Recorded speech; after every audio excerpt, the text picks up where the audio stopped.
Video de nuestro canal Economía Todoterreno. Empezamos por decir que hoy más que nunca tenemos que apoyar y empujar la cuarta transformación de México, considerando que cada vez está siendo atacada para frenarla por la derecha desde las más altas esferas, desde el exterior por Obama, Soros, Clinton, Bush, etcétera, y sus lacayos como los expresidentes de México, Carlos Salinas, Ernesto Zedillo, Vicente Fox, Felipe Calderón y Enrique Peña. Así como los medios de comunicación también están atacando a la cuarta, dado que están al servicio de estos lacayos y de la clase capitalista interna y externa, como Salinas Pliego, Claudio X, entre otros empresarios del ala, defensa, en fin, ya los tenemos muy bien ubicados el pueblo, conocemos quiénes están del lado del pueblo. Además también por los raquíticos y escuálidos partidos conservadores piranistas y de Movimiento Ciudadano. Los intelectuales procapitalistas neoliberales también están haciendo su papel como Camín y otros pseudointelectuales. Los gobernadrones prianistas y de Movimiento Ciudadano, los cuales están rabiosos porque cada vez más el presidente Andrés Manuel López Obrador y el partido Morena, el Partido del Trabajo, los senadores de Morena y del Partido del Trabajo, el gabinete del presidente, los gobernadores democráticos de Morena, una fracción del Poder Judicial y sobre todo el pueblo de México están poniendo en su lugar de manera inteligente y sobre todo de manera contundente y sin violencia en su lugar a la clase capitalista política, que por muchas décadas tenían secuestrada la ciudad, el Estado mexicano. Antes de iniciar el análisis de la distribución de la riqueza en México, como lo había mencionado en el primer video, empezaremos por una reflexión sobre 3 puntos importantes que ayudarán a contextualizar y servirán para una mejor comprensión de las acciones antipatriotas que los capitalistas políticos realizaron en contra del pueblo mexicano durante varias décadas. El primero es un análisis relativo a las últimas 3 crisis del capitalismo. La de finales de los 70, la de finales de los años 60, la de inicios de la década de los 80 y la de 2008,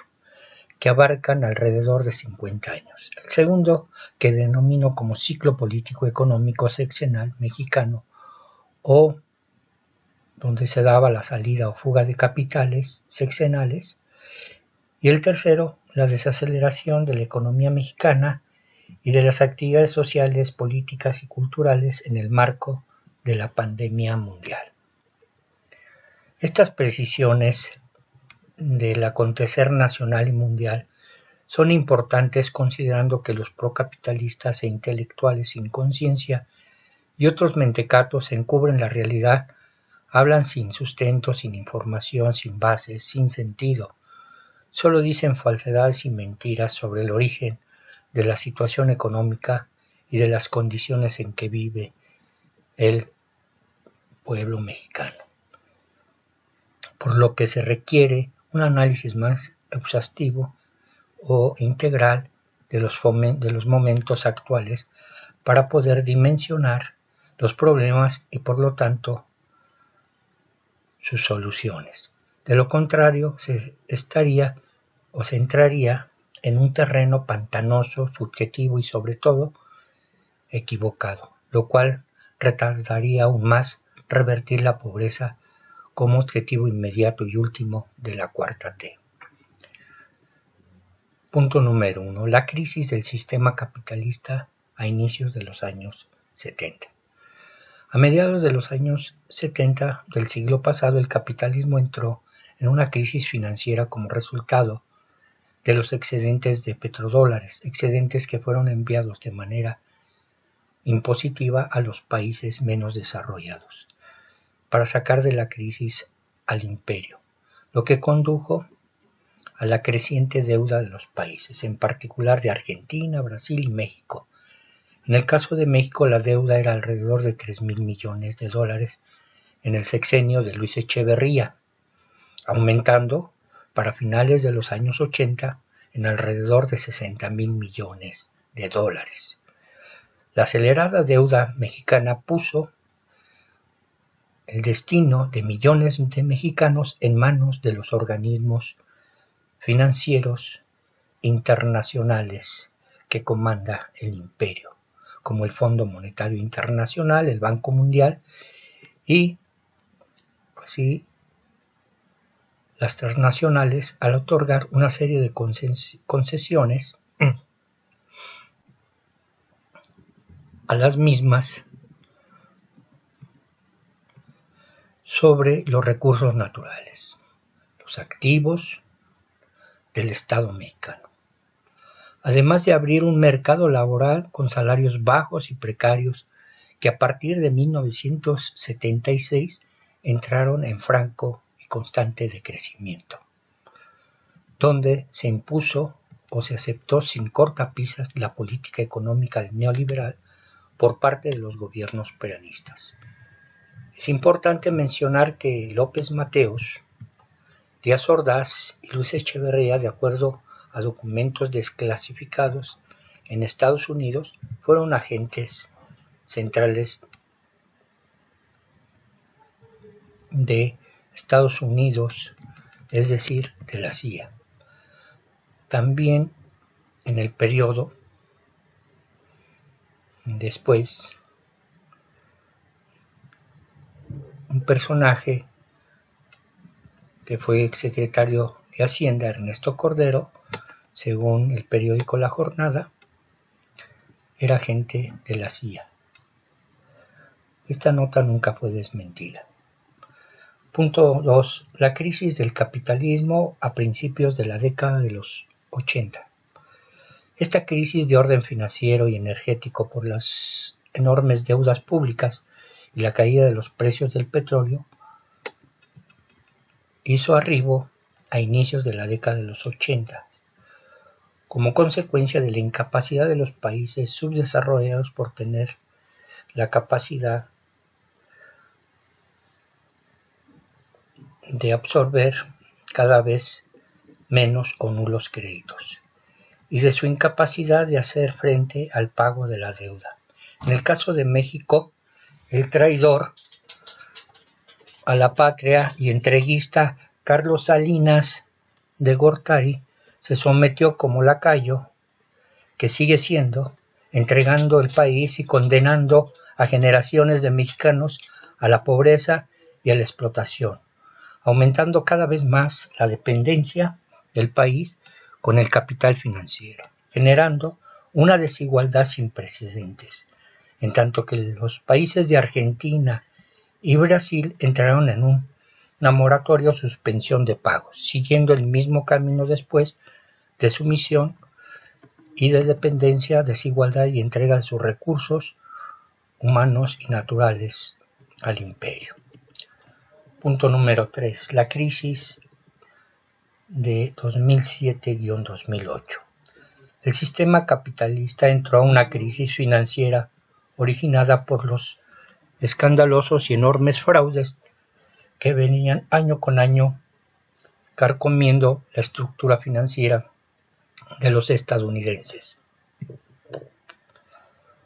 como fue el caso de la quiebra de la compañía Enron en 2001, donde miles perdieron su empleo y sus ahorros. Después, en 2003, vino el escándalo Parmalat de la firma familiar distribuidora de leche en las cercanías de Parma, Italia, considerando que fue uno de los mayores engaños financieros en Europa, teniendo los mismos efectos que el caso Enron. Estos fraudes, impulsados por la dinámica del neoliberalismo fraudulento basado en malversaciones contables, balances maquillados, documentos trucados, ganancias ficticias y complejas pirámides de sociedades offshore encajadas unas dentro de otras, de manera que resultaran imposibles de determinar el origen del dinero ni proceder o verificar las cuentas, en complicidad con otras corporaciones y al amparo de Alan Greenspan, que precedía la Reserva Federal estadounidense, y de los gobiernos involucrados. Entre 2002 y 2006, los fondos buitres, que reúnen los capitales recaudados por fondos de inversión en 2006, eran descomunales los recursos financieros que manejaban, así como el personal que trabajaba. En 2007, su voracidad desmedida hace que se apodere de cientos de empresas, lo que condujo al crack financiero. Para 2008, el genocida Bush anunciaba un plan de recuperación sin efectos para eliminar los estragos del crack. La crisis mundial se asomó. El derrumbe de bancos estadounidenses entre julio y agosto de 2007 y la quiebra de 2008 de Lehman Brothers, el cuarto banco más grande del mundo, siguiendo un canibalismo financiero. Estas crisis, mis estimados, condujeron a muchos países a una dependencia enorme con los capitales extranjeros. En el caso de México, el gobierno actual está tomando una serie de medidas para revertir el daño que causaron estas crisis capitalistas en el ámbito financiero.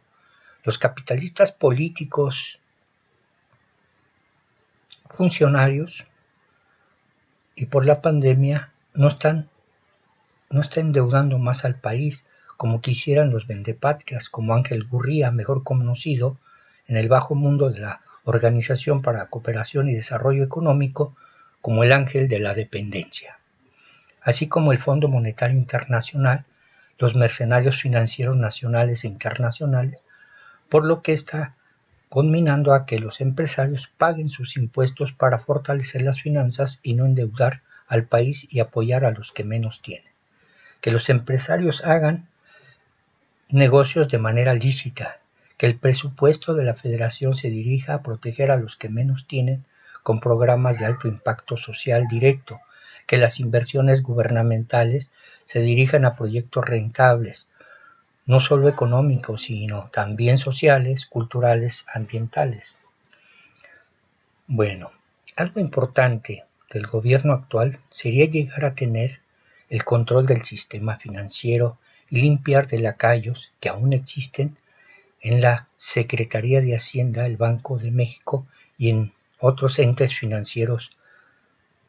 públicos, considerando que aún tienen fuertes nexos con los organismos internacionales y la banca extranjera. Estos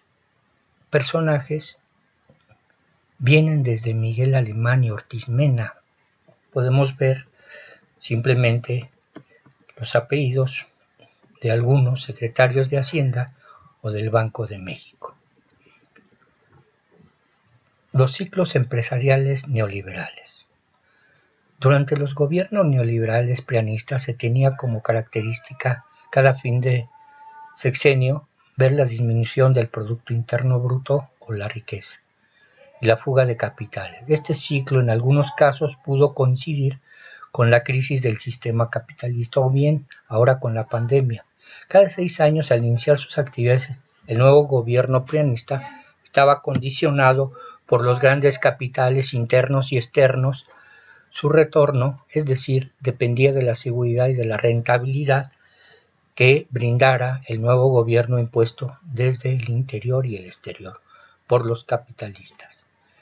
Entre las prebendas estaban mantener tasas altas de interés bancarias, concesiones de los recursos naturales, contratos leoninos, cero injerencia de los sindicatos en las negociaciones con los trabajadores, garantizar la fuerza de trabajo intelectual barata, en sí garantizar a los inversionistas altas, jugosas y seguras ganancias. Cada sexenio, los lacayos neoliberales, neoconservadores, neoporfiristas aceleraron la entrega de los recursos naturales como el petróleo, gas, electricidad, agua, playas, minas, etc., así como garantizar al capitalista una fuerza de trabajo con bajos salarios y nulas prestaciones, además del control político de los sindicatos y de los partidos preanistas y poner lacayos en los altos puestos de los 3 niveles de gobierno, en el poder legislativo y en el poder judicial. Los conspiradores contra la 4T pretenden hoy depositar en la memoria de los mexicanos y en los libros de economía que estos ciclos sexenales de traición a la patria eran producto de las crisis del capitalismo y de la baja productividad de los trabajadores, y no de un saqueo sistemático de los recursos del país y de recoger jugosas ganancias para llevarlas fuera del país hacia paraísos fiscales y esperar los momentos políticos económicos para poder regresar y así seguir acrecentando la explotación de los trabajadores y el saqueo de las riquezas naturales, sin importar la estela de pobreza de las familias mexicanas que dejaban a su paso. Sin embargo, el pueblo mexicano cada vez está más consciente de este tipo de manejos oscuros y de las intenciones de frenar la cuarta transformación. El pueblo es sabio, entiéndanlo. La cuarta T va, no la pueden detener. Estimados, estos ciclos sexenales, como acertadamente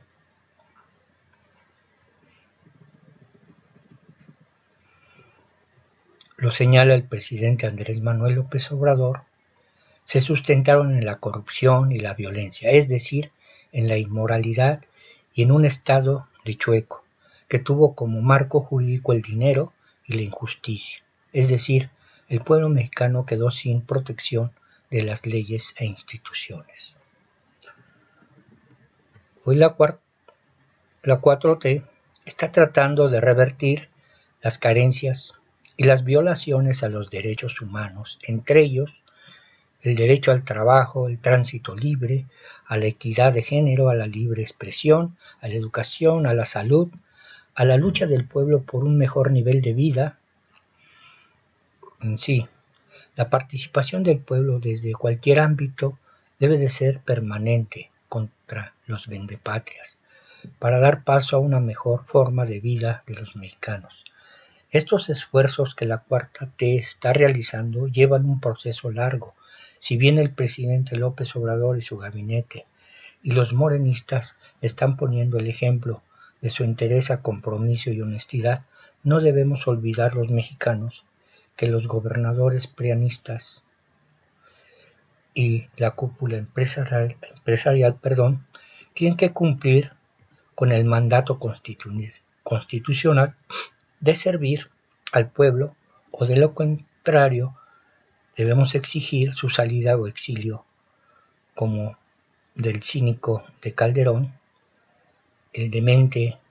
Fox, el lacayo de Cedillo, el príncipe de la desigualdad de Salinas y el genocida Echeverría y Peña Nieto. Que se dejen ya de vivir como virreyes y de golpear al pueblo mexicano. Estos lacayos, títeres de los capitalistas internos y externos, que se vayan con sus dueños. La pandemia en todo el mundo hizo que las economías se desaceleraran, es decir, que bajara el ritmo de las actividades económicas, sociales, políticas y culturales. por el confinamiento de la sociedad como estrategia para contener y reducir el número de contagios y evitar pérdidas humanas por la pandemia. Los efectos de la pandemia desenmascararon al neoliberalismo corrupto y violento, a los gobernadores prianistas. Se hizo más patente el despojo de lo que fueron objeto millones de seres humanos, de sus derechos humanos, de la destrucción de los mercados internos, de la alta dependencia tecnológica y del desmantelamiento de instituciones sociales, en especial de la salud y de la educación, para pasarlas a manos de prestanombres y del sector privado. La privatización de las empresas del Estado para darle paso a la inversión extranjera de empresas transnacionales en actividades altamente rentables y tecnificadas relacionadas con el mercado estadounidense y canadiense, y el uso de recursos públicos para ciencia y tecnología, como presupuestos, centros de investigación, directivos, investigadores e instalaciones en general para servir y desviar estos recursos al sector privado, interno y transnacional. El gobierno federal actual está actuando de manera rápida y efectiva sobre los estragos de las crisis del capitalismo, de los ciclos políticos empresariales, combatiendo principalmente la corrupción, y de la pandemia, restableciendo los sistemas principalmente de salud. Solo resta decir que lo nuevo está por nacer y lo viejo está por morir, y que de las acciones económicas, sociales, políticas, culturales y ambientales deben de circunscribirse a la planeación, utilizando instrumentos de análisis como por ejemplo la matriz de insumo-producto, entre otros. Asimismo, existen instrumentos no tan simples y abstractos como los que utilizaban los procapitalistas según para sus análisis sociales. Sin embargo, por la marcada ideología burguesa en algunos países, muchos de los instrumentos para analizar realmente a la sociedad se dejaron de utilizar, por lo que se pretende o es pertinente retomar y elaborar esos instrumentos, como por ejemplo la determinación del salario con base en los nutrientes que necesita un niño, un adulto, una familia para vivir, así como las mercancías para vivir dignamente esa familia. No como la locura del exsecretario de Hacienda Ernesto Cordero, que decía que una familia podía vivir con 6,000 pesos, incluyendo la colegiatura de escuelas privadas, entre otras puntadas, así como Fox de enviar a los mexicanos como jardineros a Estados Unidos. En fin, ya no me quiero extender. Nuevamente agradezco a mi esposa y a mi nieto por ayudarme a elaborar este video, y como siempre también a los pensadores críticos, que hoy bien nos hacen mucha falta para enfrentar a ese grupúsculo de personajes sin conocimiento, sin escrúpulos, que tienen como Dios el dinero y lo defienden a capa y espada, más que a su progenitora. La última frontera del hombre debe de ser la honestidad. Nos vemos el próximo video. Gracias.